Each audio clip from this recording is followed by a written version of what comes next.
Hello all of you guys. सबसे पहले तो मैं अपने जो चैनल है उसके इंट्रोडक्शन के बारे में बिल्कुल बात नहीं करूँगा। उसके बदले जो टाइम है मैं इसके बारे में थोड़ा टैबलेट के बारे में डिस्कस कर लेता हूँ, क्योंकि आप लोगों का टाइम वेस्ट ना हो। समझो टैबलेट होता क्या है। टैबलेट, कैप्सूल्स, पैरेंट्रल्स, ये सब जो भी हैं वो सब फॉर्मुलेशंस के अंदर आती हैं। फॉर्मुलेशन क्या होता है? बेसिकली सूटिक्स के अंदर हम पूरे सेम भर में फॉर्मुलेशन, पूरे 4 ईयर में आप सूटिक्स के अंदर जितनी बार सूटिक्स आएगा आप क्या पढ़ोगे? फॉर्मुलेशन पढ़ोगे। फॉर्मुलेशन होता क्या है? समझ लो ये एक साधन है जिसके थ्रू हमारा जो ड्रग है, एक्टिव फार्मास्यूटिकल इंग्रेडिएंट, उसको आप अपने बॉडी तक पहुंचा रहे हो। बॉडी तक पहुंचा रहे हो इन द सेंस, मेरे कहने का मतलब रिसेप्टर तक पहुंचा रहे हो। जब आप फार्माकोलॉजी पढ़ते हो तो उसमें आप एपीआई के बारे में पढ़ते हो, लेकिन जब आप सूटिक्स पढ़ते हो तो वहाँ हम एपीआई की बात नहीं करते हैं। वहाँ हम बात करते हैं डोजेस फॉर्म की, वहाँ हम बात करते हैं नॉन एपीआई की। नॉन एपीआई मतलब क्या हो गया? ऐसे इंग्रेडिएंट्स जिनका कोई भी फार्माकोलॉजिकल एक्शन नहीं है। किसी को फीवर हुआ है तो उसे ट्रीट नॉन एपीआई नहीं करेगा, लेकिन नॉन एपीआई उसे ट्रीट करने में हेल्प करेगा इनडायरेक्टली। वो जो ड्रग है उसको रिसेप्टर तक कौन पहुंचाएगा? Non API. और वो सब हम लोग पढ़ रहे होंगे सूटिक्स में। आज जो हम पढ़ने वाले हैं वो है हमारा टैबलेट। इसके अंदर हम लोग देखेंगे टैबलेट के टाइप्स। मोस्टली ये 5 मिनट में ख़त्म किया जा सकता है। टाइप ऑफ टैबलेट बताने को मैं बता दूंगा। चलो ये हमारा टैबलेट सॉल्यूशन है, इसे सॉल्यूशन बनाया जाता है, ये एडमिनिस्टर किया जाता है दूसरे रूट के सिवा, ये ऐसा है वैसा। बट नहीं, ये मेरे हिसाब से मुझे ऐसा लगता है कि ये जो टॉपिक है ये one of the most interesting topic, और जिसमें हमें टाइम देना चाहिए। हो सकता है ये वीडियो 1 घंटे की हो, 50 मिनट की हो, और होगी भी। और ये आपका देखना बिल्कुल वर्थ रहेगा, क्योंकि इससे आपका एक इंटरेस्ट डेवलप होगा और इसमें बहुत सारी चीज़ें ऐसी होंगी जो मैं आपको समझा रहा हूँगा। और अगर मैं इसे 5 मिनट में ख़त्म कर दूँ तो आगे आने वाले बहुत सारे वीडियोस में मुझे बोलना पड़ेगा कि ये याद कर लो, वो याद कर लो। और अगर आज मैं इसे 1 घंटे में समझा देता हूँ तो जब मैं आगे की लेक्चर कंप्रेशन पढ़ा रहा हूँगा, नॉन एपीआई पढ़ा रहा हूँगा, तब मैं आपको याद दिलाऊँगा कि जैसा कि हमने फर्स्ट लेक्चर में देखा था, तो आप उसे फिर कोरिलेट कर पाओगे। और ऐसे ही तो कॉन्सेप्ट हम बिल्ड करेंगे आपका। तो प्लीज़ मुझे आपका बस 50 मिनट 1 घंटा चाहिए, और इसके बाद आपको दूसरे कोई भी चैनल पे जाने की ज़रूरत नहीं है। आपका टाइप ऑफ टैबलेट सबसे बेस्ट तरीके से यहाँ से पूरा होगा। और अगर आप कोई बुक रेफ़र करना चाहते हो तो वो सबसे बेस्ट बुक है हमारी लिबर एंड लैकमैन की। और अगर ये वीडियो देखने के बाद अगर आप वो बुक पढ़ते हो तो आप दुनिया की कोई भी बुक पढ़ो, लैकमैन ही नहीं, आपको बुक 100% ईजी लगेगी और समझ आएगी। ओके, चालू करते हैं टाइप ऑफ टैबलेट्स। इसमें बेसिकली 4 पार्ट में डिवाइडेड है। ओरली इंजेस्टेड टैबलेट, तो पहला देखते हैं कॉम्प्रेस टैबलेट्स। ये जो कॉम्प्रेस टैबलेट्स होती हैं ये अपनी सबसे बेसिक टाइप की टैबलेट्स होती हैं। इन्हें मोस्टली अपने कॉम्प्रेशन टेक्निक से बनाया जाता है। जैसे कि एग्जाम्पल के हिसाब से मैं समझाता हूँ। समझ लो ये अपने ग्रैन्यूल्स हैं। अभी ये जो ग्रैन्यूल्स हैं इसको मैं कंप्रेशन करूँगा। इतना हमेशा याद रख लो कि टैबलेट जब भी बनानी है ग्रैन्यूल से तो उसे सबसे पहले हम लोग कंप्रेस करेंगे। आगे जाके मैं बताऊंगा कि इसमें ड्राई ग्रैनुलेशन होता है, वेट ग्रैनुलेशन होता है, वो सब, लेकिन उसे अभी नहीं देखना, अभी कुछ नहीं सोचना। अभी इतना बता रहा हूँ कि टैबलेट कौन सी टाइप्स की होती है, क्योंकि वो समझना जरूरी है। वो हमारा बेस है। जब तक वो क्लियर नहीं होगा आपका टैबलेट कभी क्लियर नहीं होगा। ये जो टॉपिक है ये सबसे इंटरेस्टिंग टॉपिक है। ये एक बार आपका क्लियर हो जाएगा तो मैं आपको गारंटी दे रहा हूँ कि 90% आपका टैबलेट में यहीं खत्म कर दूंगा। यहाँ जो 1 घंटे का लेक्चर होगा सिर्फ टाइप ऑफ टैबलेट का, 90% कॉन्सेप्ट आपके यहीं पे क्लियर हो जाएंगे। आगे फिर आपको जो भी चीज़ें मैं समझा रहा हूँ वो आपको ऐसे ही समझ में आएंगी। और ये मेरे पढ़ाने के बाद आप दुनिया की कोई भी बुक पढ़ेंगे वो आपको समझ आएगी। आपको ऐसा लगेगा कि वर्ड्स बाहर उड़ते हुए आ रहे हैं आपके पास। ओके, तो चालू करते हैं। ये सबसे पहले अगर हम लोग टैबलेट को, मैंने क्या बताया था कि कंप्रेशन टेक्निक से बनाते हैं। मतलब पाउडर लिया हमने, अब क्या करेंगे, उसे कंप्रेशन मशीन के थ्रू पास करेंगे तो क्या बनता है? टैबलेट बनता है। ये सबसे जनरल चीज़ थी, मोस्टली आप में से सबको पता ही होगी, लेकिन मुझे ऐसा लगा कि मुझे बताना चाहिए। ओके, तो ये मैंने इसको पास की। तो अभी इस टैबलेट को मैं क्या करूँगा कि ये एक मैंने बनाया स्टैंडर्ड टैबलेट या फिर कंप्रेस्ड टैबलेट, तो मैं इसको बोल सकता हूँ ये सीटी है या फिर ये स्टैंडर्ड कंप्रेस्ड टैबलेट है। तो बस यही है हमारी कंप्रेस्ड टैबलेट। अभी जैसे जैसे इवोल्यूशन हुआ, जैसे जैसे डेवलपमेंट हुआ मॉडर्न साइंस का, फिर हमारी आने लगी मल्टीपल कंप्रेस्ड टैबलेट्स। अभी इसमें क्या रहता है कि जैसे ये कंप्रेशन करने के बाद ग्रैन्यूल्स से हमारा टैबलेट बना। अभी समझो, अगर मैं इस ग्रैन्यूल को एक बार कंप्रेस करूं तो एक टैबलेट बनता है। समझना, ये समझने वाली चीज़ है। अभी वापस मैं नए ग्रैन्यूल्स लूँ, यहाँ पे दूसरे ग्रैन्यूल्स, ये आ गए हमारे दूसरे ग्रैन्यूल्स, और अगर इसको वापस से इस टैबलेट के ऊपर कंप्रेशन करता हूँ विथ कंप्रेशन मशीन्स, तो इसके ऊपर एक नई लेयर बन जाएगी। समझो, अभी इसका जो मोटो है क्यों कर रहे हैं वो भी बताऊंगा, अभी खाली समझो कि हो कैसे रहा है। पहले जो पाउडर था उससे मैंने कंप्रेशन किया, फिर उसके बाद दूसरे मैंने अलग टाइप के पाउडर लिए, powder in the sense drug ले रहा हूँ मैं, ड्रग के पाउडर ले रहा हूँ, ओके। फिर उसको मैंने कंप्रेस किया उसके ऊपर, फिर हो सकता है मेरे के पास कोई तीसरा ड्रग हो, उससे लेके मैं इसके ऊपर एक बार कंप्रेशन कर दूं। तो ऐसे देखा जाए तो पहला लेयर, दूसरा लेयर, तीसरा लेयर, ऐसे 3 लेयर की टैबलेट फॉर्म हो गई। इसीलिए इसे बोला जाता है मल्टीपल कंप्रेस टैबलेट्स या फिर लेयर्ड टैबलेट्स, क्योंकि ये बनाया किस लिए जा रहा है, लेयरिंग करके। एक और बात, इसमें जो कंप्रेशन किया जाता है वो लाइट कंप्रेशन करके बनाया जाता है, मतलब जो नॉर्मल कंप्रेशन किया जाता है टैबलेट्स में उससे तो बिल्कुल अलग होता है, एकदम हल्का, बोलते हैं ना माइल्ड कंप्रेशन किया जाता है। क्यों किया जाता है, फॉर एग्जाम्पल अभी समझो, ये तो सबसे बेसिक थिंग है, मोस्टली आप लोग समझ गए होंगे। पहले वाले को हमने कंप्रेस किया, तो अगर उसको ही हम लोग हैवी कंप्रेशन कर देंगे तो फिर उसके बाद जब दूसरा करेंगे तो जो पहला वाला अंदर वाला सबसे इनर साइड होगा ड्रग, वो तो और ज़्यादा कंप्रेस हो जाएगा। फिर उसको वापस से कंप्रेशन करने जाएंगे तो जो सबसे अंदर वाला ड्रग होगा वो तो इतना ज़्यादा कंप्रेशन हो जाएगा कि भाई उसको पेट के अंदर जाने के बाद डिजॉल्व भी तो होना है, कि टैबलेट बना क्यों रहे हैं, इसका यूटिलिटी भी तो होनी चाहिए। ऐसा नहीं कि कंप्रेशन किया, उसको बना दिया, इतना कंप्रेस कर दिया कि वो डिजॉल्व ही नहीं हो रहा। तो ये थी ये दोनों के बीच में एक डिफरेंस भी हो गया, और मल्टीपल कंप्रेस टैबलेट बनाते कैसे हैं वो भी हम लोग समझ गए। अभी समझते हैं कि इसकी यूटिलिटी क्या होती है, कैसे हम लोग इसको मॉडर्न फार्मास्यूटिकल साइंस में यूज़ करते हैं। बेसिकली इसके 2 मेजर यूजेस हैं, कॉन्सेप्ट है, समझो। सबसे पहला यूज़ कोटिंग करने में। अभी समझो, कोटिंग का मतलब होता है कि हमने टैबलेट बनाया, अभी उसके ऊपर कोई ऐसा मटेरियल कोट कर रहे हैं जिससे हमें कोई स्पेसिफिक पर्पस मिलता है। एग्जाम्पल के थ्रू समझाता हूँ मैं। जैसे ये मैंने बनाई थी, समझ लो, एक मिनट मैं इसको रब कर देता हूँ। समझ लो मैंने पाउडर लिया, समझ लो मुझे पैरासीटामोल के, ओके चलो पैरासीटामोल की टैबलेट का एग्जांपल ले लेता हूँ, सबसे फेमिलियर होगी। तो ये रही मेरी पैरासीटामोल के पाउडर या फिर ग्रैन्यूल्स। मोस्टली मैं अब तक पाउडर बोलता था, अब ग्रैन्यूल बोलूँगा। एक में क्या मतलब एनवायरनमेंट डेवलप कर रहा हूँ अभी तक, तो सिर्फ जो मेन टैबलेट चैप्टर चालू होगा वो तो इसके बाद होगा। समझो, ये मेरी हैं एस्पिरिन के ग्रैन्यूल्स, इसको मैंने पास किया टैबलेट कंप्रेशन मशीन के थ्रू। तो ये मैंने क्या किया, लाइट कंप्रेशन किया, ओके, लाइट कंप्रेशन। तो ये मेरा बन गया एक पैरासीटामोल का टैबलेट। अब मुझे समझो इसके ऊपर कोटिंग करनी है। कोटिंग करने के बहुत सारे पर्पस होते हैं जो कि अलग से देखेंगे हम। हो सकता है कि दूसरे लेक्चर में ना देखें, तीसरे में ना देखें, क्योंकि वो जो होता है वो अपना एक अलग पूरा टैबलेट से अलग ही चला जाता है, वो मैन्युफैक्चरिंग में आएगा ही नहीं। मैन्युफैक्चरिंग में आएगा कि कैसे हमने पाउडर लिया, उससे ग्रैन्यूल्स बनाए, ग्रैन्यूल्स की पूरी टेक्निक देखेंगे, क्या क्या एक्सिपिएंट्स यूज़ करते हैं, डाइल्यूएंट किस लिए यूज़ होता है, बाइंडर किस लिए, वो सारी चीज़ें देखेंगे। लेकिन स्लोली धीरे धीरे कॉन्सेप्ट समझते हुए पहले देखेंगे कितने टाइप्स के टैबलेट हैं, सबके क्या रोल हैं। एक बार वो समझेंगे, थोड़ा इंटरेस्ट डेवलप होगा, फिर आगे देखेंगे कि डाइल्यूएंट क्या होता है, उसके बाद बाइंडर क्या होता है, टैबलेट कैसे डिसइंटीग्रेट होती है, इसके एक्सिपिएंट्स देखेंगे, उसके बाद टेक्निक देखेंगे कि कैसे इसको बनाते हैं। ऐसे स्लोली हम लोग धीरे धीरे देखेंगे। समझो, अभी मैं ये बोल रहा था कि जो पैरासीटामोल की हमने टैबलेट ली, इसको लाइट कंप्रेशन किया, हम लोग बना क्या रहे हैं, मल्टीपल कंप्रेस टैबलेट बना रहे हैं। तो मैंने बोला था मल्टीपल कंप्रेस टैबलेट के पहला सबसे मेन यूटिलिटी होता है कोटिंग करने का।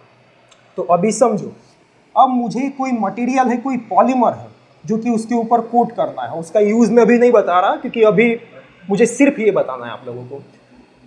फिर मैंने इस टैबलेट को वापस पंचिंग मशीन में डाला, और ये जो हमारे पार्टिकल्स थे पॉलीमर के, ये भी डाला साथ में, तो ये इसके ऊपर कोट हो जाएगा। तो एक टाइप से कोटिंग के लिए यूज़ करते हैं। सेकेंड इसकी यूटिलिटी है, समझना वो है हमारी रिपीट एक्शन टैबलेट बनाने के लिए। अभी रिपीट एक्शन टैबलेट का देखो, जैसा वर्ड है वैसा ही उसका यूज़ है। रिपीट एक्शन मतलब पहले एक एक्शन आया, दूसरी बार वापस एक्शन आया, एक्शन को रिपीट किया गया, 2 बार गोली बिल्कुल नहीं ली गई। जो हमारा टैबलेट है उसको एडमिनिस्टर एक ही बार किया गया, लेकिन एक ही टैबलेट 2 बार एक्शन दे रही है, इसीलिए उसको रिपीट एक्शन बोला जा रहा है। समझो ये हो कैसे रहा है। देखो, इसका मैकेनिज्म हमारी बॉडी की फिजियोलॉजी के ऊपर बेस्ड है। समझो, ये हमारा स्टमक है, एक सेकेंड,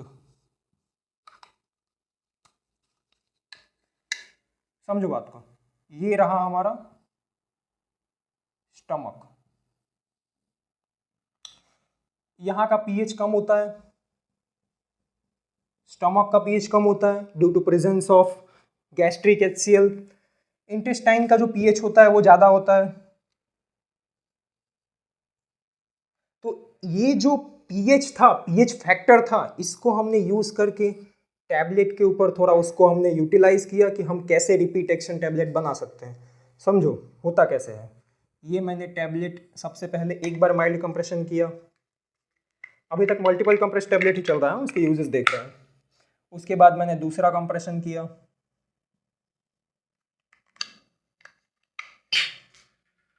उसके बाद मैंने तीसरा कंप्रेशन किया इसके ऊपर। अब समझो, ये जो पहला कंप्रेशन था ये मैं ऐसा बोल देता हूं कि ये पैरासीटामोल का मटेरियल था, ठीक है, पैरासीटामोल उसके अंदर है।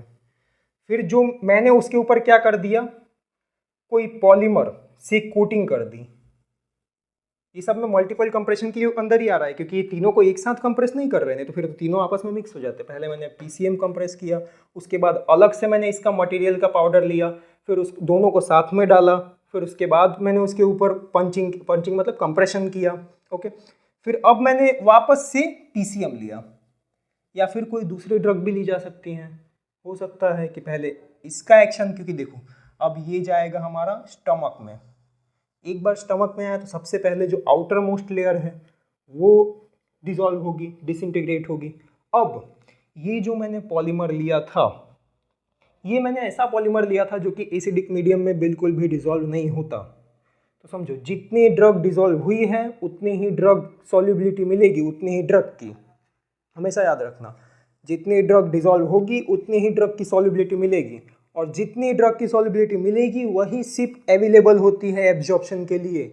नॉन सॉल्युबलाइज्ड ड्रग कभी भी एब्जॉर्प्शन के लिए अवेलेबल नहीं होती, हमेशा याद रख लो। और सॉल्युबिलिटी कब मिलती है, जब ड्रग डिसॉल्व होगी। डिसॉल्व कब होगी, जब ड्रग टूटेगी, मतलब डिसइंटीग्रेट होगी। तो ये पूरा ऐसा सीक्वेंस जैसा है। ड्रग हमने लिया, सबसे पहले उसका क्या होगा, ड्रग अंदर जाएगा, मिक्स होगा स्टमक के फ्लूइड के साथ। ये नॉर्मल फिजियोलॉजी बता रहा हूँ, ये समझना बहुत जरूरी है ये समझने के लिए, वरना ये बिल्कुल भी समझ नहीं आने वाला। ड्रग लिया मैंने, स्टमक के जो भी हमारा इन्वायरमेंट था उसके अंदर जो भी फ्लूइड था उसके साथ वो मिक्स होगी। अभी एक बार मिक्स हो गई उसके साथ तो क्या होगा, जो हमारे फ्लूइड है वो उसके अंदर पेनेट्रेट करेगा, इसको बोलते हैं वेटिंग प्रोसेस, वेटिंग। अभी एक बार पेनेट्रेशन हुआ तो हम उस टैबलेट के अंदर कुछ तो ऐसा डाले होते होंगे जो कि जैसे ही वाटर अंदर आया वो स्वेल होने लगता है। हमने कुछ ऐसा मटेरियल डाल रखा है टैबलेट के अंदर, अभी वो एक्सिपिएंट्स के अंदर आ जाता है, तो वो मैं बाद में बताऊंगा वो कौन सा मटेरियल होता है। अभी समझो, टैबलेट का ब्रेकडाउन होगा, वेटिंग हो गया। अभी ब्रेकडाउन को क्या बोलेंगे, डिसइंटीग्रेशन। टैबलेट बहुत ही स्मॉलर पार्टिकल्स में टूट रहा है, अब वो डिजोल्यूशन होना स्टार्ट होगा। कैसे हुआ, टैबलेट का इंजेक्शन किया, सबसे पहले वेटिंग हुआ, मतलब उसके अंदर फ्लूइड गया। उसके बाद क्या हुआ, टैबलेट टूटना चालू हुआ, टूटना चालू हुआ तो उसको क्या बोले, डिसइंटीग्रेशन। उसके बाद क्या होगा, डिजोल्यूशन, टैबलेट डिजॉल्व होना चालू होगा, और जितना ज़्यादा डिजॉल्व होगा उतनी ही ज़्यादा सॉल्युबिलिटी मिलेगी, और जितनी ज़्यादा सॉल्युबिलिटी मिलेगी उसकी एब्जॉर्प्शन उतना ज़्यादा होगा। और मैं ऐसा भी बोल सकता हूँ कि बायो अवेलेबिलिटी उतनी ज़्यादा होगी। बायो अवेलेबिलिटी का मतलब याद रख लो, डेफिनेशन ही इसका मेन आंसर दे देता है। Bio availability means rate and extent of absorption. ऐसा नहीं कि मैंने 10 mg लिया कोई ड्रग, एंड समझ लो कोई पैरासीटामोल मैंने 500 mg लिया और वो एब्जॉर्ब हो गई 500 mg। अभी कोई दूसरा एस्पिरिन लिया मैंने 300 mg और वो भी 300 mg एब्जॉर्ब हो गई, बट एस्पिरिन फास्टर रेट से एब्जॉर्ब हुई, तो दोनों एब्जॉर्ब तो कंप्लीटली हो गए, लेकिन बायो अवेलेबिलिटी किसकी ज़्यादा हुई, एस्पिरिन की। इसके डेफिनेशन में ही है रेट एंड एक्सटेंट। मोस्टली लोग कंफ्यूज होते हैं कि बायो अवेलेबिलिटी मतलब जितना ड्रग को इंजेस्ट किया वो पूरी एब्जॉर्ब हो गई, मतलब 100% बायो अवेलेबिलिटी। ठीक है 100%, बट रेट भी हमेशा ध्यान रखना।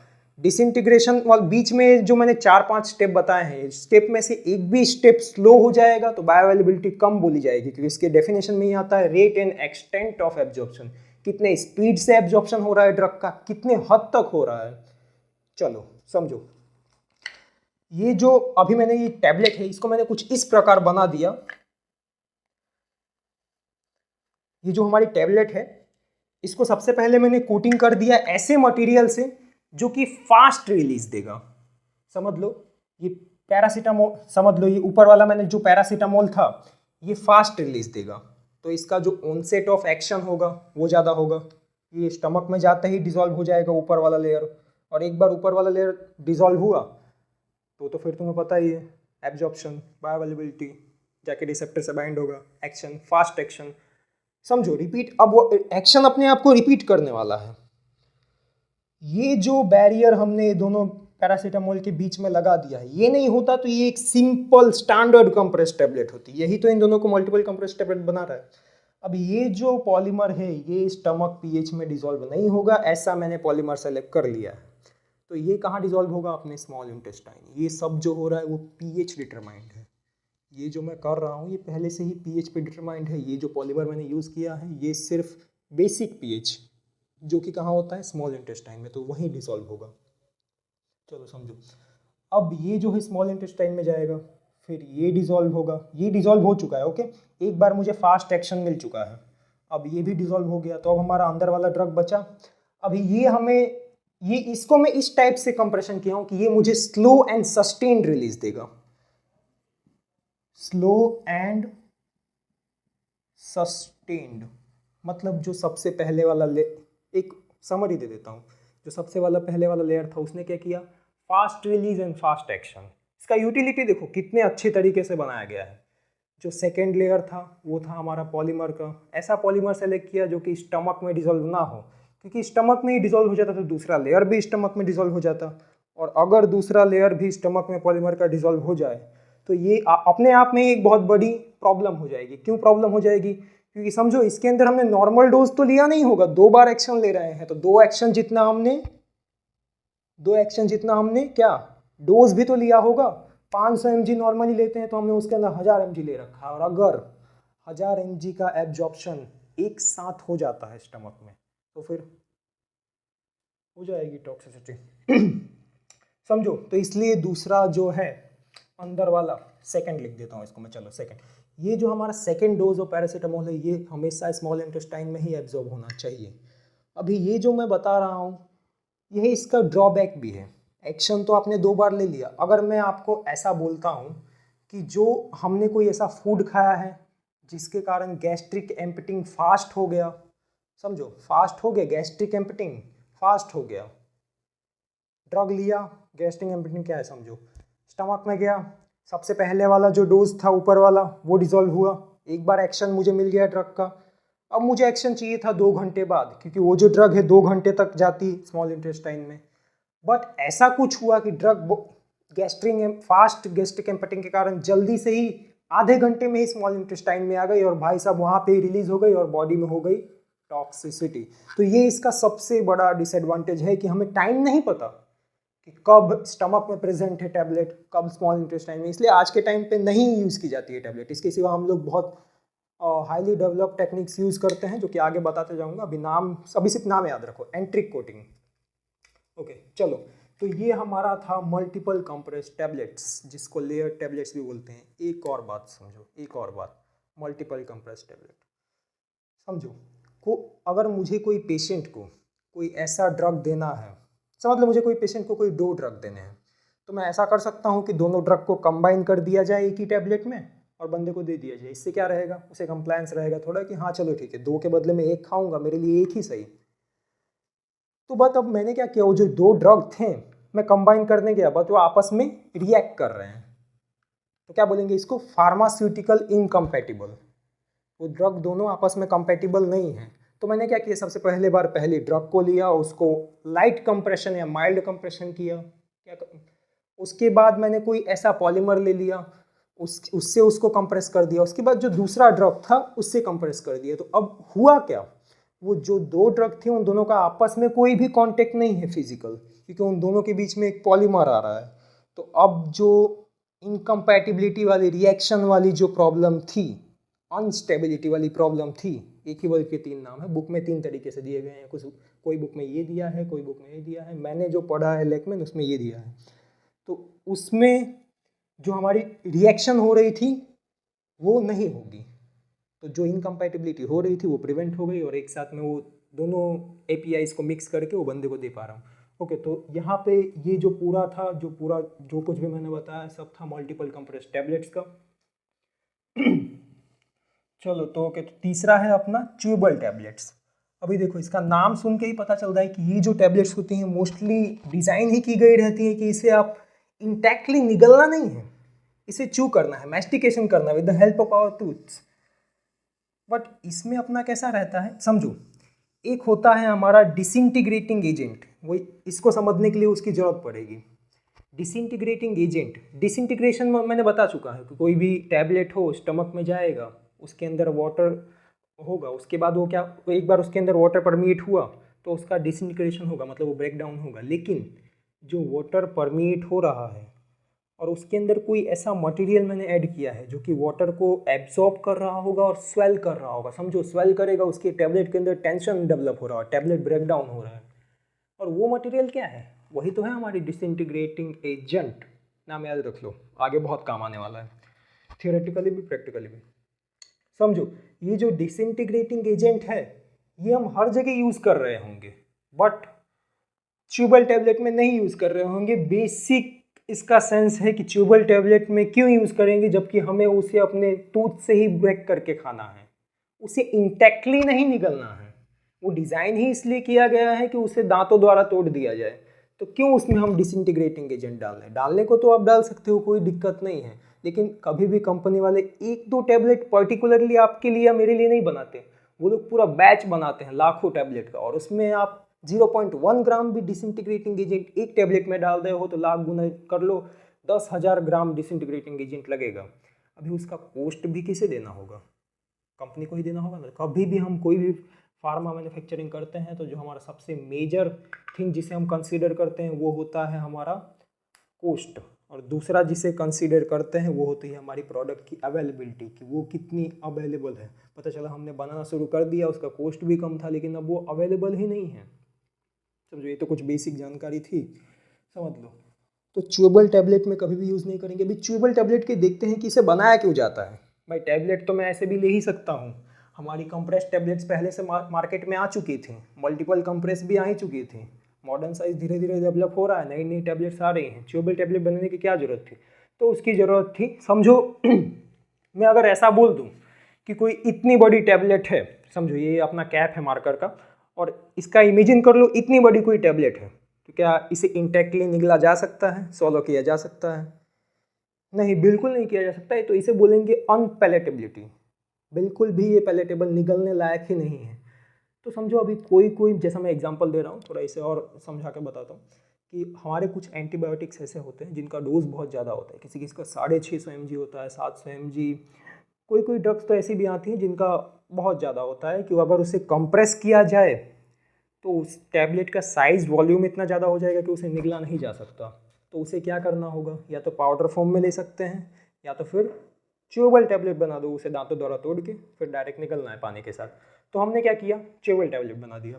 समझो ये इसका पहला यूज़ था। अब मैं मेन एग्जाम्पल दे देता हूँ जो लैकमैन में दी हुई है, एंटासिड, दूसरा हमारा एस्पिरिन, और उसके बाद तीसरी है कुछ विटामिन के टैबलेट्स, मिनरल के टैबलेट, मल्टीविटामिन के टैबलेट्स आती हैं, वो सब हम लोग च्यूबल टैबलेट में डालते हैं।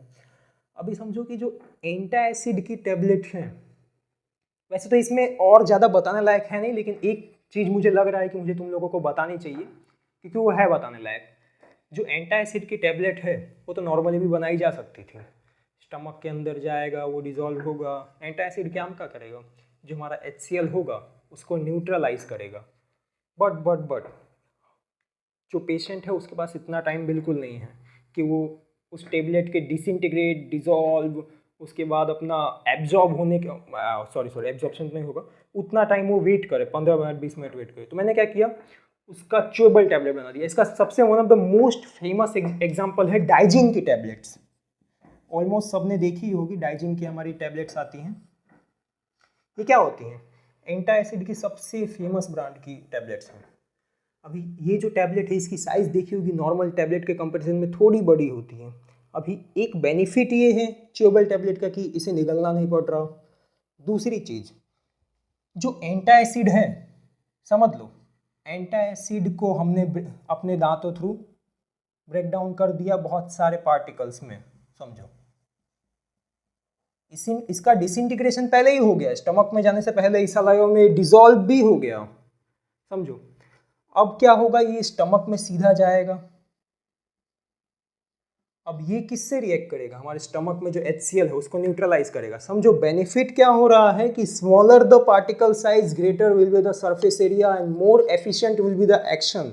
हमने क्या किया कि इसका सरफेस एरिया बहुत हद तक कम कर दिया थ्रू चीविंग, और एक बार सरफेस एरिया कम हो गया तो ऑटोमेटिकली उसका एक्शन ज़्यादा होने ही वाला है।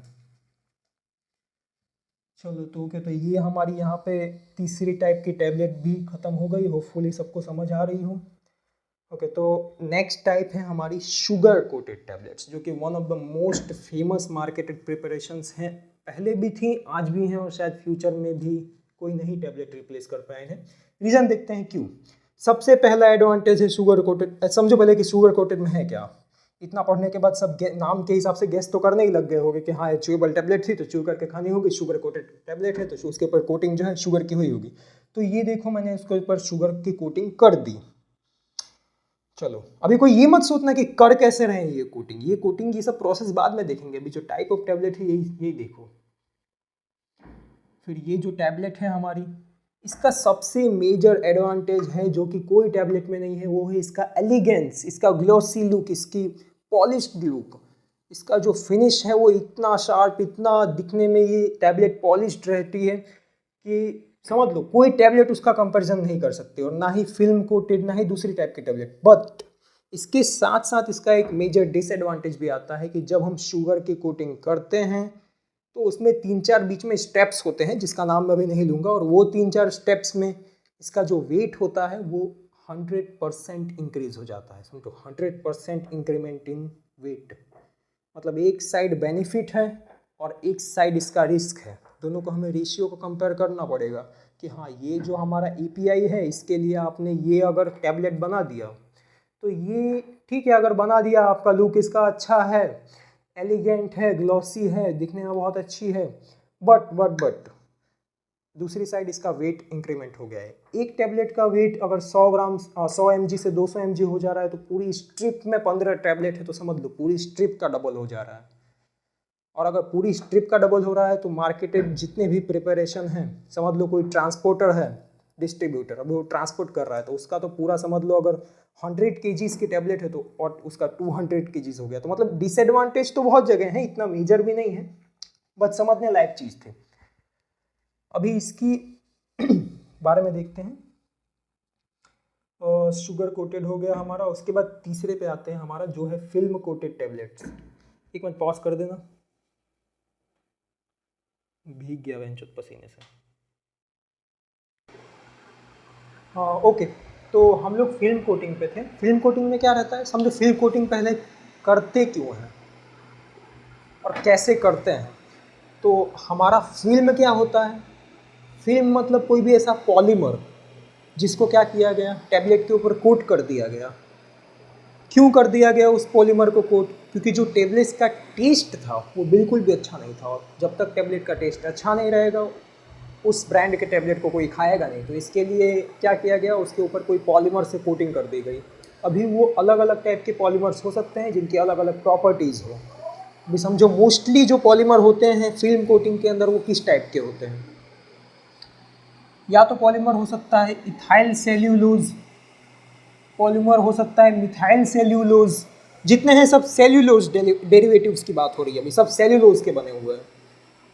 उसके बाद आता है अपना HPMC, one of the most famous, hydroxy propyl methyl cellulose, और ऐसे और भी एग्जांपल दिए हुए हैं बुक्स में। समझो ये इतना ही था फिल्म कोटिंग टैबलेट, इसका बाकी और कोई रोल नहीं।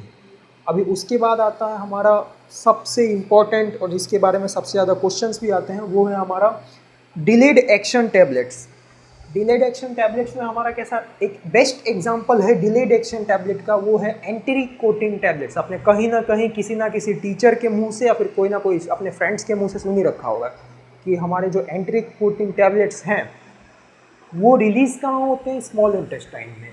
क्यों, क्योंकि उसे बनाया ही इस हिसाब से गया है, उसके ऊपर कोटिंग ही इस हिसाब से की गई है, ऐसे मटेरियल से की गई है कि वो स्टमक में डिजॉल्व भी ना हो। अभी देखते हैं थोड़ा सा मैकेनिज्म ऑफ एक्शन कि वो क्यों डिजॉल्व नहीं होती है हमारे स्टमक में। और हाँ ये बात समझो कि उसे स्टमक में डिजॉल्व क्यों नहीं होना चाहिए, क्योंकि उसके अंदर कोई ऐसा ड्रग है जो कि एसिड लेबाइल है, एसिड सेंसिटिव है। और ड्रग एसिड सेंसिटिव है, तो मैंने अगर उसको खाया तो वो वहाँ पे डिसइंटीग्रेट होगा और उसके बाद उसका डिजोल्यूशन होगा। उसके बाद क्या होगा, ड्रग हमारी होगी वो डिग्रेड हो जाएगी। डिग्रेड ऑफकोर्स हो ही जाएगी ना। तो इस क्योंकि वो ड्रग ही एसिड सेंसिटिव थी, वो ड्रग का नेचर ही वैसा था। तो इसके लिए मैंने क्या किया कि इसके ऊपर कर दिया एंट्रिक से एंट्रिक कोटिंग। और फिर वो ड्रग कहाँ रिलीज़ होगी, वो ड्रग बिल्कुल भी स्मॉल इंटेस्टाइन में नहीं रिलीज़ होगी क्योंकि उसका एसिडिक मीडियम होता है। अब वो ड्रग जाएगी नीचे हमारे स्मॉल इंटेस्टाइन में, जहाँ का पीएच होता है ऑलमोस्ट 7.5 से 8 तक, और वहाँ उसका जो एंट्रिक कोट है वो डिसॉल्व होगा और वहाँ पर फिर हमारी टैबलेट बाहर आएगी। फिर टैबलेट का वेटिंग होगा, डिसइंटीग्रेशन होगा, डिसोल्यूशन होगा, उसका फिर एब्जॉर्प्शन होगा, बायोअवेलेबिलिटी मिलेगी, एक्शन मिलेगा। समझो, ये हमारी हुई टैबलेट। कैसे रहा है तो मैंने बोलने के लिए तो बोल दिया, लेकिन अभी थोड़ा समझना तो पड़ेगा ना कि कैसे हो रहा है। ये हमारी टैबलेट है और ये हमने कर दिया उसके ऊपर एंट्रिक कोटिंग। अभी समझो, ये जो हमारा एंट्रिक कोट है ये होगा क्या, कोई ना कोई केमिकल होगा। और केमिकल्स क्या होते हैं, जिसके अंदर कोई ना कोई फंक्शनल ग्रुप जुड़ा होता है। तो अब मैं ऐसा बोल देता हूँ कि इसके अंदर कोई हाइड्रोक्सिल फंक्शनल ग्रुप जुड़ा होगा और जो हमारे ड्रग्स होंगे उसके अंदर कार्बोक्सिलिक एसिड फंक्शनल ग्रुप जुड़ा होगा। तो अब ये जो एंट्रिक कोटिंग है इसका हाइड्रोक्सिल ग्रुप और इसका कार्बोक्सिलिक एसिड ग्रुप, ये दोनों कंबाइन होंगे और ये दोनों के बीच में जो बॉन्ड फॉर्म होगा उसको बोलेंगे हम लोग एस्टर बॉन्ड। याद रखो। अब ये जो एस्टर बॉन्ड है, अब ये कहीं ना कहीं तो ब्रेक होगा, बट ये स्टमक में नहीं होगा। ये पीएच डिपेंडेंट है। ये जो भी हमें मैकेनिज्म मिल रही है सब की सब पीएच डिपेंडेंट है। ये वर्ड याद रखो, एंट्रिक कोटिंग मतलब पीएच के ऊपर उसका डिपेंडेंस। स्टमक का पीएच है 1.5 से 3.5 और कभी कभी 4 तक भी जाता है कोई केसेस। बट इस पीएच पे कभी भी ये पॉलीमर डिसॉल्व नहीं होगा। ये हमेशा होगा स्मॉल इंटेस्टाइन में। क्यों डिसॉल्व होगा स्मॉल इंटेस्टाइन में? क्योंकि स्मॉल इंटेस्टाइन में हमारा एक एंजाइम प्रेजेंट है जिसको बोलते हैं हम एस्टरेज एंजाइम। और वो जो एस्टरेज एंजाइम है वो किसको ब्रेक करेगा, हमारे जो ये दोनों के बीच में बॉन्ड फॉर्म हुआ था एस्टर, उसको ब्रेक करेगा। और एक बार बॉन्ड ब्रेक हुआ तो पॉलीमर हमारा रिलीज होगा, और एक बार पॉलीमर रिलीज हुआ तो हमारा जो ड्रग है वही वापस से सीक्वेंस, ड्रग का डिसइंटीग्रेशन, डिसोल्यूशन, ब्ला ब्ला ब्ला। अभी समझो कि कौन से हाँ। और ये जो एस्टर लिंकेज था इसके बदले मोस्ट ऑफ द केसेस, वो तो मैंने एग्जाम्पल इजी था इसलिए बताया, होता वो भी है, लेकिन मोस्ट ऑफ द टाइम कौन सा लिंकेज होगा, थैलिक एसिड, थैलेट। समझो, जितने भी इसके अंदर पॉलीमर यूज होंगे, अभी कंफ्यूज मत होना कि फिल्म कोटिंग के अंदर भी पॉलीमर था, इसके अंदर भी पॉलीमर। कोटिंग में सब पॉलीमर ही इन्वॉल्व है। 90% ऑफ द केसेस में देखोगे हम लोग पॉलीमर की ही बात कर रहे होंगे कोटिंग के अंदर। बट पॉलीमर की प्रॉपर्टी अलग है। समझो, प्रॉपर्टी अलग है। एक कोई टेस्ट को प्रिवेंट कर रहा है, बैड टेस्ट को प्रिवेंट कर रहा है, तो वो हमारा आता है फिल्म कोटिंग के पॉलीमर। और हम लोग कुछ पॉलीमर्स ऐसे ढूंढ रखे हैं जो कि प्रिवेंट करेगा स्टमक एसिड से ड्रग को, तो वो आता है एंट्रिक कोटिंग। एंट्रिक कोटिंग समझो एग्जाम्पल किसका है, डिलेड एक्शन। अभी धीरे धीरे रिलेट करो, स्लोली। मैंने क्या बताया था कि वो स्टमक में रिलीज नहीं हो रहा है, स्टमक में स्लोली स्मॉल इंटेस्टाइन, 2 घंटे का टाइम लग जाएगा उसे। नॉर्मली टैबलेट के कितने घंटे में, 30 मिनट में डिजॉल्व हो जाती हैं, 31वें मिनट में उसका डिजोल्यूशन चालू हो जाएगा। बट ये जो टैबलेट है 2 घंटा इसका लग जा रहा है, इसलिए इसको ऐसा भी बोल दिया गया डिलेड एक्शन। नाम अलग अलग है लेकिन कॉन्सेप्ट एक ही है उसका। अब समझो इसके एग्जाम्पल्स में पॉलीमर अभी बता तो दिया, अभी पॉलीमर के एग्जाम्पल सुनो कि क्या क्या है। अपना हाइड्रोक्सी प्रोपाइल मिथाइल थैलेट, जैसे उसमें था हाइड्रोक्सी प्रोपाइल मिथाइल सेल्यूलोज, इसमें है हाइड्रोक्सी प्रोपाइल मिथाइल थैलेट। उसके बाद one of the most widely used example is Eudragit. हमेशा याद रखना यूड्राजिट। और जितने भी थैलिक एसिड वाले कंपाउंड दिखेंगे तुम लोग आंख बंद करके समझ जाना कि वो एंट्रिक कोटिंग वाले पॉलीमर हैं। एंट्रिक कोटिंग का समरी दे देता हूँ। एंट्रिक कोटिंग मतलब क्या, कि वो स्टमक में डिसॉल्व नहीं होगा, ऐसे ड्रग को कोट करेंगे एंट्रिक कोटिंग से जो कि स्टमक के पीएच पे डिग्रेड हो जाएगा। डिफरेंस पता चल रहा है फिल्म कोटिंग और एंटी कोटिंग का? अगर इतना बताने पे भी नहीं पता चला तो शायद कभी ना पता चले। समझो अभी हमारे जो ऑलमोस्ट जितने मेन पोर्शन था वो हम कवर कर चुके हैं और शायद तक वीडियो की ड्यूरेशन भी बहुत ज़्यादा हो चुकी है। तो हो सकता है ये जो 3 क्लास हैं हम लोग इसको सेकेंड वीडियो में कवर करें। अभी लास्ट टाइप की टैबलेट्स बची हैं जिसका मैंने नाम कुछ अजीब सा लिख रखा है और तीनों को एक साथ ही लिख दिया क्योंकि मुझे नहीं लग रहा था कि तीनों के बीच में ज़्यादा कोई डिफरेंस है। पहला है modified release tablets, oblique control release, sustained release. समझो, नाम से समझो, कंट्रोल रिलीज, जो रिलीज है उसको कंट्रोल कर रहे हैं। कैसे कर रहे हैं बता तो चुका हूँ मैं। अब तक हम जो पढ़ रहे थे डिलेड एक्शन, फिल्म कोटिंग, इसमें हम लोग क्या कर रहे हैं? रिलीज को कंट्रोल कर रहे हैं। डिलेड एक्शन में क्या किया? रिलीज को कंट्रोल किया। कहाँ रिलीज होने से? स्टमक में रिलीज होने से कंट्रोल किया।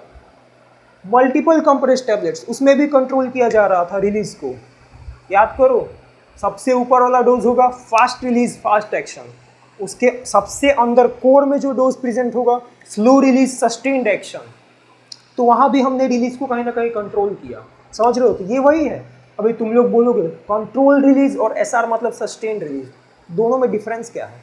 समझो, कंट्रोल रिलीज में हम क्या कर रहे हैं कि रेट कंट्रोल कर रहे हैं। वर्ड समझो, रेट कंट्रोल मतलब कितना ड्रग रिलीज हो रहा है और यूनिट टाइम।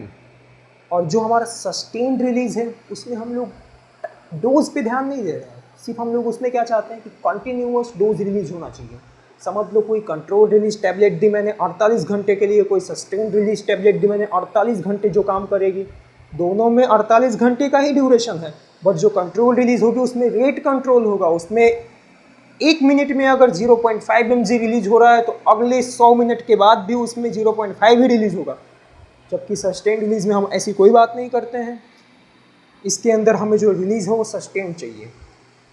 समझो?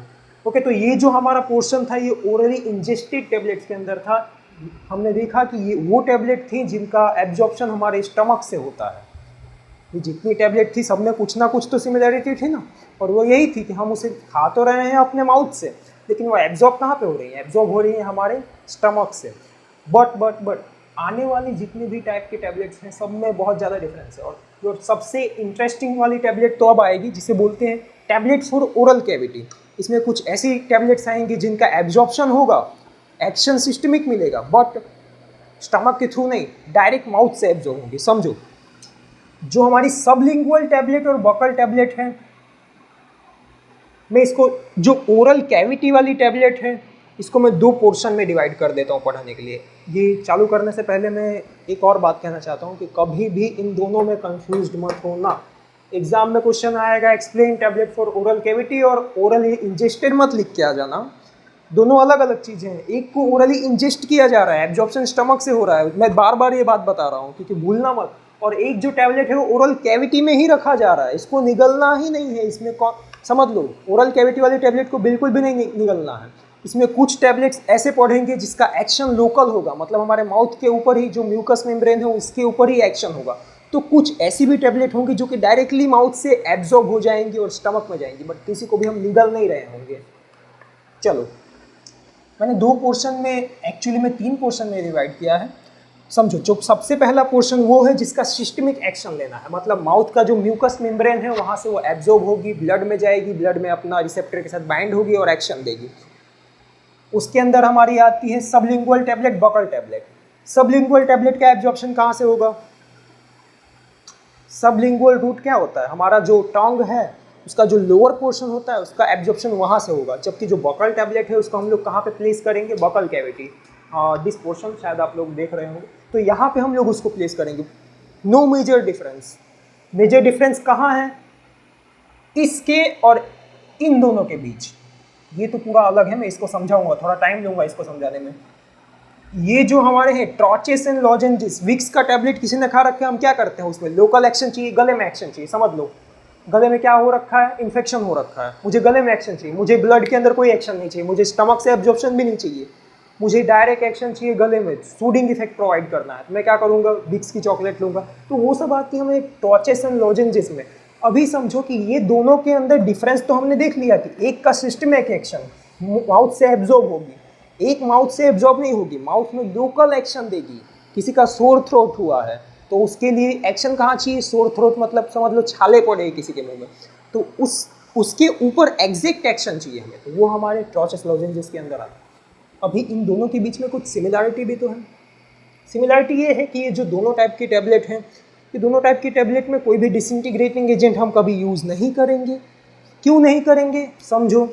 अगर मैंने सबलिंगुअल टैबलेट किसी बंदे को देना है तो अब मैं क्या चाहूँगा कि उसका एब्जॉर्प्शन ज़्यादा से ज़्यादा हो।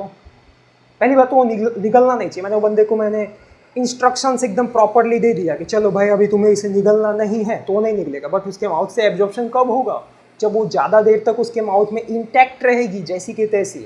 और वो कब रहेगी, जब उसके अंदर डिसइंटीग्रेटिंग एजेंट ना डालो। डिसइंटीग्रेटिंग एजेंट का काम क्या था, हमने देखा था कि कोई भी ड्रग के अंदर डिसइंटीग्रेटिंग एजेंट डालो तो वो उसका ब्रेक डाउन कर देता है, और ड्रग ब्रेक डाउन हुई मतलब ऑटोमेटिकली वो उसके अंदर स्टमक में चली जाएगी। तो इसीलिए हमें क्या चाहिए होगा, ये टैबलेट और ये टैबलेट में कभी भी सस्टेन्ड रिलीज एक्शन चाहिए। समझो, सस्टेन्ड रिलीज वर्ड को समझो। डिसइंटीग्रेटिंग एजेंट नहीं यूज़ करना, जो एक्शन है सस्टेन्ड चाहिए। सस्टेन्ड एक्शन क्यों चाहिए, क्योंकि जितनी देर तक उसके माउथ में वो स्लोली डिसॉल्व होगा, स्लोली हमारे म्यूकोसा मेम्ब्रेन से एब्जॉर्ब भी होगा और स्लोली हमें एक्शन भी मिलेगा। पॉइंट 7 में आया, स्टमक पे नहीं जाना चाहिए, हमेशा याद रखना। चलो, तो ये मैंने करा दिया, बेसिक डिफरेंसेस थे। उसके बाद हमारा आता है डेंटल कोन। अभी समझो डेंटल कोन होता क्या है, डेंटल से क्या पता चलता है। बेसिकली डेंटल जो हमारा टर्मिनोलॉजी है वो दांतों के रिलेटेड यूज़ किया जाता है हमारे टूथ के लिए, ओरल कैविटी के लिए। अभी समझो कि इसका यूज़ कहाँ पे है, मैं एक बेस्ट एग्जांपल के थ्रू समझा रहा हूँ। मोस्टली स्टूडेंट्स को ये डेंटल कोन वाला टॉपिक हमेशा से ही हार्ड लगता है, जो कि आज के बाद आपको कभी नहीं लगने वाला। आज मैं इस हिसाब से आपको डेंटल कोन समझाने वाला हूँ। बस आपका 100% कंसंट्रेशन मुझे 5 मिनट के लिए बोर्ड पे चाहिए, उसके बाद डेंटल कोन कोई कभी नहीं भूलेगा। समझो कि तुम कभी डेंटिस्ट के पास गए, तुम्हारे दांतों का ऑपरेशन हुआ, क्या करवाया, डॉक्टर को बोला कि सर मुझे ऐसे ऐसे पेन हो रहा था, तो ठीक है दांत निकलवाना है। तो उसने क्या किया, सर्जरी के थ्रू दांत निकलवा दिया। बट आपको मेडिसिन भी नहीं लेना है। आपने बोला नहीं डॉक्टर साहब मुझे मेडिसिन नहीं चाहिए। तो डॉक्टर ने बोला ठीक है, तो आपको हम क्या दे देंगे, डेंटल कोन दे देंगे। अभी डेंटल कोन है क्या, ये एक टाइप के इम्प्लांट जैसा है। इम्प्लांट मतलब उसको कहाँ, जो हमारा जो दांत को सर्जरी के थ्रू निकाल दिया गया है, जो कैविटी बन गई है, उस कैविटी के अंदर लगा दिया जाएगा। समझ लो ये पहले यहाँ पे हमारा ऐसे टूथ था, बट अब कैविटी से बच गई। तो अब डॉक्टर ने बोला कि चलो ये जो डेंटल कोन है, इस डेंटल कोन के अंदर क्या भरा है, हमारा एक्टिव फार्मास्यूटिकल इंग्रेडिएंट, मतलब जो मेन हमें प्रोडक्ट है, जो कि हमें मेन एक्शन देगा। एक्शन क्या देगा वो भी बताऊंगा, वो भरा है। अब ये डेंटल कोन को यहाँ पे ले जाके वो फिट कर देगा। अब समझो सर्जरी के बाद 2 मेजर प्रॉब्लम्स होती हैं जिसके लिए डॉक्टर बेसिकली मेडिसिन प्रोवाइड करता है। वो होता है पहला तो इन्फेक्शन, क्योंकि वहाँ पे क्या है, एक्सपोजर हो चुका है एनवायरनमेंट का। अभी दूसरा क्या होता है कि वहाँ से ब्लड निकलता है, ब्लड को कोगुलेट भी तो करना है। तो सबसे पहला तो बैक्टीरियल का प्रॉब्लम, तो हम उसमें कौन सी ड्रग देंगे, एंटीबैक्टीरियल। और दूसरा हम लोग कौन सी ड्रग देंगे, एंटीकोगुलेंट। तो ये जो ड्रग थी उसको instead of giving a tablet, I am going to fill this constituents in this dental cone and the doctor will going to prescribe you this. And समझो इसमें फिर क्या होगा कि ये जो डेंटल कोन है, it will going to slowly release the content. Long time आपको इफेक्ट मिलेगा, आपको बार बार गोली लेने की जरूरत नहीं होगी। ये जो बेसिक जितना मैंने चीज़ें कॉन्सेप्ट बताया है, ये सब आता है हमारे डेंटल कोन के अंदर। ये उसका काम भी बता दिया मैंने, उसको क्यों यूज़ करते हैं, कहाँ यूज़ करते हैं, कैसे उसको एज ए इम्प्लांट भी यूज़ करते हैं। बहुत सारे बुक में डेंटल इम्प्लांट लिखा है डेंटल कोन के बदले में। चलो ठीक है, ओरली इंजेस्टेड टैबलेट्स हो गए, टैबलेट फॉर ओरल कैविटी हो गया। उसके बाद हमारे आते हैं एडमिनिस्टर्ड बाय अदर रूट्स, मतलब अब ओरल कैविटी को ही छोड़ो, ओरल कैविटी पूरा ही हो गया। अब दूसरी रूट्स की बात करते हैं। चलो दूसरा रूट क्या हो सकता है, एक तो वजाइनल रूट हो सकता है। वजाइनल रूट में अगर टैबलेट दे रहे हैं हम, तो हम उसको सिस्टमिक इन्फेक्शन और लोकल सिस्टमिक एक्शन और लोकल एक्शन दोनों के लिए ही दे सकते हैं।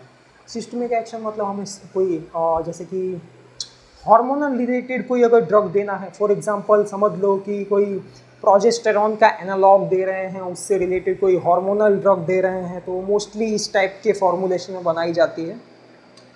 या तो समझो अगर हमें कोई एंटी माइक्रोबियल ड्रग देना है, किसी को वजाइनल इन्फेक्शन हो रखा है, कुछ समझ लो इन्फेक्शन वगैरह के केसेस होते हैं मोस्टली, तो उस टाइप में वजाइनल टैबलेट्स देते हैं, बट आज के टाइम में ये सब नहीं प्रिस्क्राइब किया जाता। ये तो बस समझने के लिए मैंने लिख दिया था, जो तुमको मतलब पता चले कि हाँ ऐसी भी टैबलेट्स होती हैं।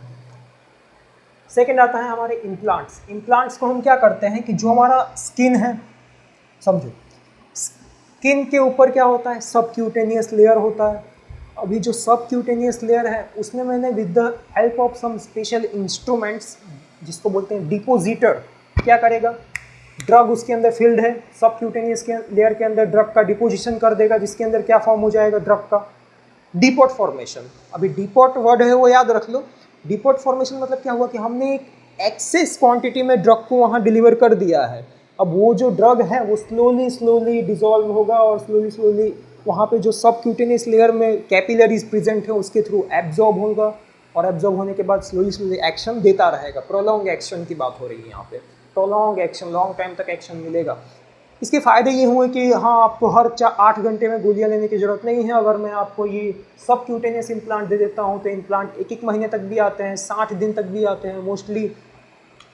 मतलब जिस हिसाब से इसको डिज़ाइन किया गया है, जितना ज़्यादा डोज दिया गया है, बट ये अपने बेनिफिट के साथ साथ अपने कुछ रिस्क साथ भी लेके आता है। जैसे कि समझ लो सबसे पहले तो मुझे अगर किसी को इम्प्लांट डालना है तो सर्जरी करनी पड़ेगी, ये एक टाइप का इनकन्वीनियंस है, तो इसे हम लोग एज ए डिसएडवांटेज लेते हैं। दूसरा, अगर इम्प्लांट को निकालना है तो वापस सर्जरी करनी पड़ेगी। साइट ऑफ इम्प्लांटेशन में इन्फेक्शन भी हो सकता है, इन्फ्लेमेशन भी हो सकता है।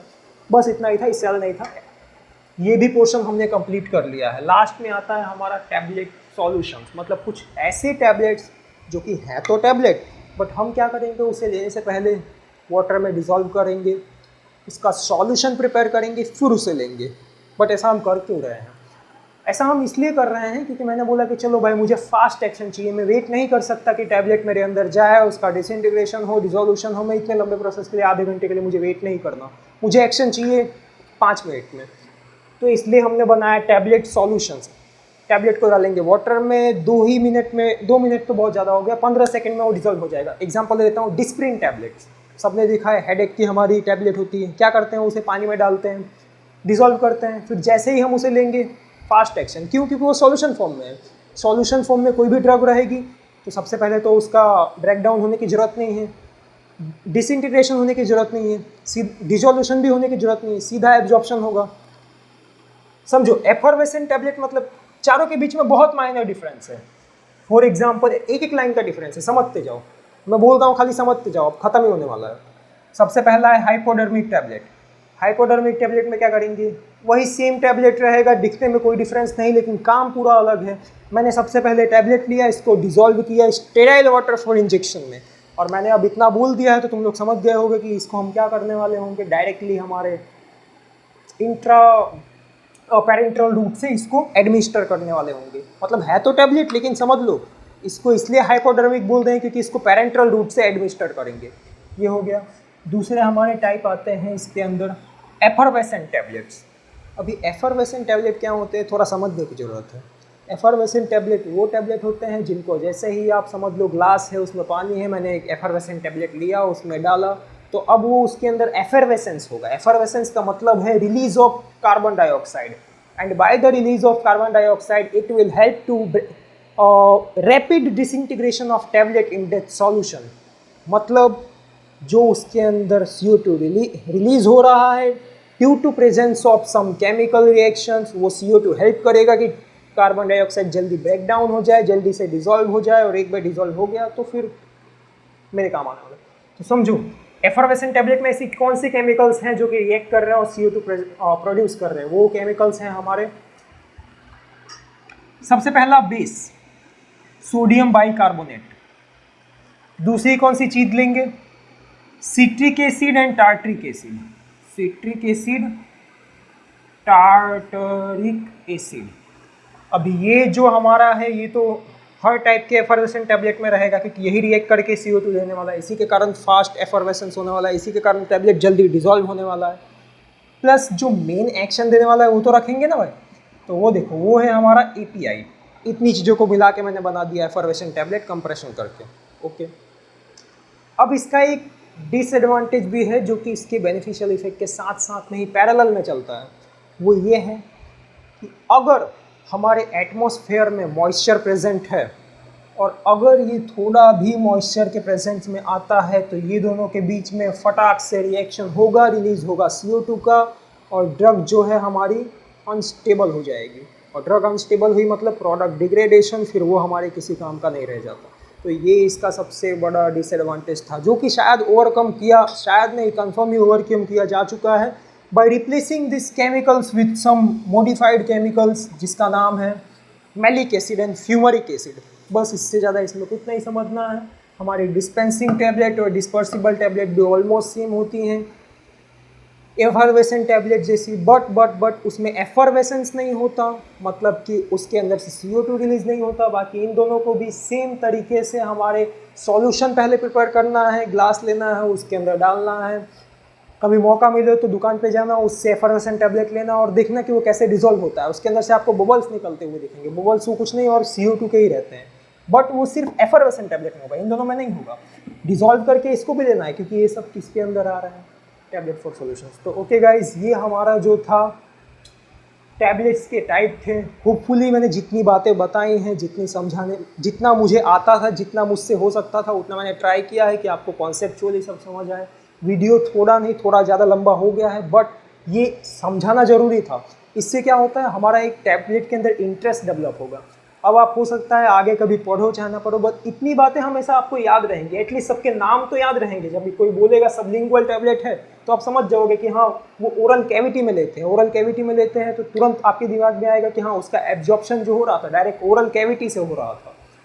तो बस इतना ही था। नेक्स्ट लेक्चर में देखेंगे कि क्या होते हैं हमारे एक्सिपिएंट्स, उसके बाद देखेंगे कि हमारे क्या कौन से ग्रैन्युलेशन टेक्निक्स होते हैं, कंप्रेशन कैसे करते हैं। आगे मतलब जर्नी अभी बहुत लंबी है, 4-5 लेक्चर में हमारा टैबलेट खत्म होगा आराम से, 5-6 घंटे का टोटल इसका पूरा प्लेलिस्ट बनेगा।